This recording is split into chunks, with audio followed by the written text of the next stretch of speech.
भारत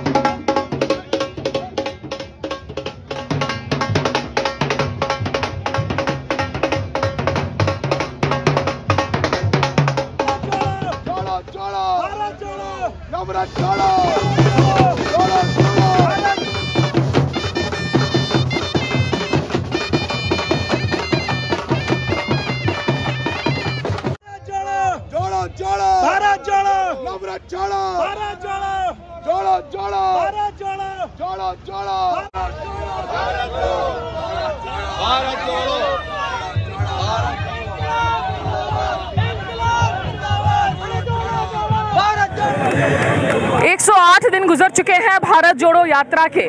कन्याकुमारी से इसकी शुरुआत हुई थी। मकसद है 3,500 किलोमीटर का फासला 150 दिनों में तय करने का।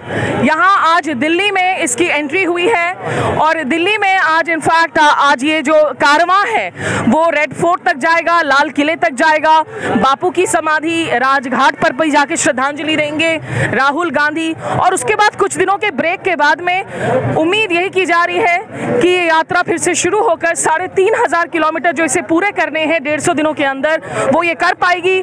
कश्मीर में जाके इसका समापन होना है, उसकी इजाज़त मिलती है या नहीं, या सरकार सुरक्षा के कोई वजह सामने देती है, ये देखने वाली बात होगी। लेकिन जो मैं यहाँ देख रही हूँ, यहाँ बुजुर्ग हो, कम उम्र के बच्चे हों, महिलाएं, पुरुष, हर कोई यहाँ एक शिरकत के साथ जो है शिरकत करने के लिए आ रहा है। जोश नज़र आ रहा है। बड़ा सवाल हालांकि ये है कि क्या इससे राहुल गांधी की छवि बदलेगी बतौर एक सीरियस प्रधानमंत्री पद के उम्मीदवार के तौर पर 2024 में कांग्रेस को संगठन के रूप में क्या मजबूती मिलेगी। निश्चित रूप से कांग्रेस के कार्यकर्ताओं को एक वजह जरूर मिली है जोश खरोश के साथ इसमें शामिल होने के लिए। और अगर आप भारत जोड़ो यात्रा की वेबसाइट पर जाएंगे तो वहां आप देखेंगे कि इन्होंने मकसद यही लिखा है कि देश भर में जो एक नफरत की लहर चल पड़ी है अल्पसंख्यकों के खिलाफ, या फिर वो लोग जो सरकार के खिलाफ कोई पोजीशन लेते हैं, उनके लिए ये एक जवाब देने का मंच है।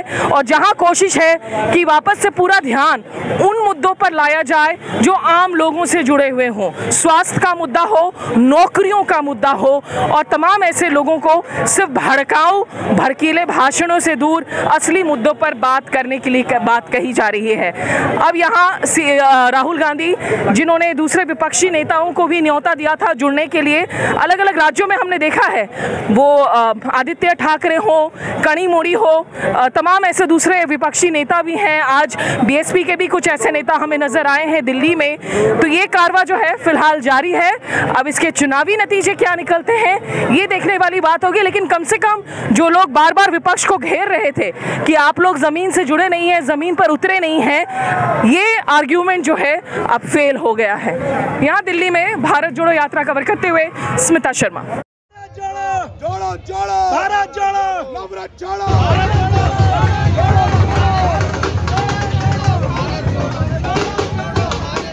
भारत जोड़ो यात्रा आज दिल्ली में है, लगभग जो है अपने आखिरी दौर पर है। और इस वक्त हमारे साथ पवन खेरा जी मौजूद हैं, वरिष्ठ कांग्रेस नेता, मीडिया पब्लिसिटी कमेटी के चेयरमैन। पवन जी, भारत जोड़ो यात्रा से अभी तक लगभग 107 दिन हो गए हैं आप लोगों को। सबसे बड़ी कौन सी बात रही जो बिगेस्ट टेक अवे के तौर पर आप देख रहे हैं? लोग जिस तरह से जुड़ना चाह रहे हैं, लोग जिस तरह से कांग्रेस पार्टी की बात सुनना चाह रहे हैं और अपनी बात बताना चाह रहे हैं। पिछले 8 साल से ऐसा नेता आया है इस देश में जो सिर्फ अपनी बात बोलता है, लोगों की सुनता नहीं है। राहुल गांधी रुक रुक कर लोगों की बात सुन रहे हैं। ये अपने आप में एक लोगों को एक अच्छी बात लग रही कि कोई राजनीतिक दल और एक नेता ऐसा आया है जो सुनना चाहता है हमारी बात। आपको लगता है कि ये इस लेग को जो है आप कश्मीर में चूंकि ख़त्म करना चाह रहे हैं, आप लोग लगभग 3,500 किलोमीटर का फासला तय करके, क्या कश्मीर में इजाज़त मिलेगी आप लोग को यात्रा निकालने की? भाई, भारत को अगर हम एक मानते हैं, कश्मीर भारत का अभिन्न हिस्सा है, तो हमें कौन रोकेगा? क्यों रोकेंगे? हमें तो धमकी दे रहे थे कि दिल्ली में नहीं घुसने देंगे। ये आपके सामने हम दिल्ली में खड़े रोक सके? ये नहीं रोक पाएंगे। अगर सिक्योरिटी का वो इश्यू देखते हैं भाई, विदेशों के 30 सांसदों को तो ये कश्मीर में ले जाते हैं, अपने ही देश की एक राजनीतिक दल को और इतने सारे नेताओं को नहीं जाने देंगे तो इनका चेहरा पूरा विश्व देखेगा। ये तो कहते हैं ना कि सब कुछ शांत हो गया कश्मीर में, फिर क्यों नहीं जाने देंगे हमें? जब शांत हो ही गया है, नोटबंदी से आपने सारा आतंकवाद दूर कर दिया, 370 हटाकर आपने पूरा कश्मीर को सामान्य कर दिया, 30-30 यूरोपियन यूनियन के लोगों को आप 2-2 बार ले गए कश्मीर, तो हमें क्यों नहीं जाने दोगे? 2024 में अब अगले साल से जो है और भी कई अहम राज्यों के चुनाव हैं। अभी तो खैर चुनाव खत्म हुए हैं कुछ राज्यों के, इनके नतीजे आते हुए नजर आएंगे खुद कांग्रेस एज अ पार्टी के लिए, एज अ संगठन के तौर पर? हम तपस्वी हैं, सन्यासी नहीं हैं। चुनाव जीतने के लिए लड़ते हैं और लड़ेंगे और जीतेंगे। एक आखिरी सवाल, राहुल गांधी जी की जो है एक छवि की तबादले को हम देख रहे हैं, including of course the fitness regime plus the beard का growth. Is it going to be a prime ministerial candidate Rahul Gandhi in 2024? छवि का रिवाइवल, ये असली छवि है राहुल गांधी की, जिसको अरबों रुपए खर्च करके इन लोगों ने कोशिश की थी बदनाम करने की। असली छवि अब सबके सामने आ रही है, इनके अरबों रुपए बेकार हो गए। चलिए, बहुत शुक्रिया। तो दिल्ली के इस सफर को जो है हम कवर कर रहे हैं स्मिता शर्मा।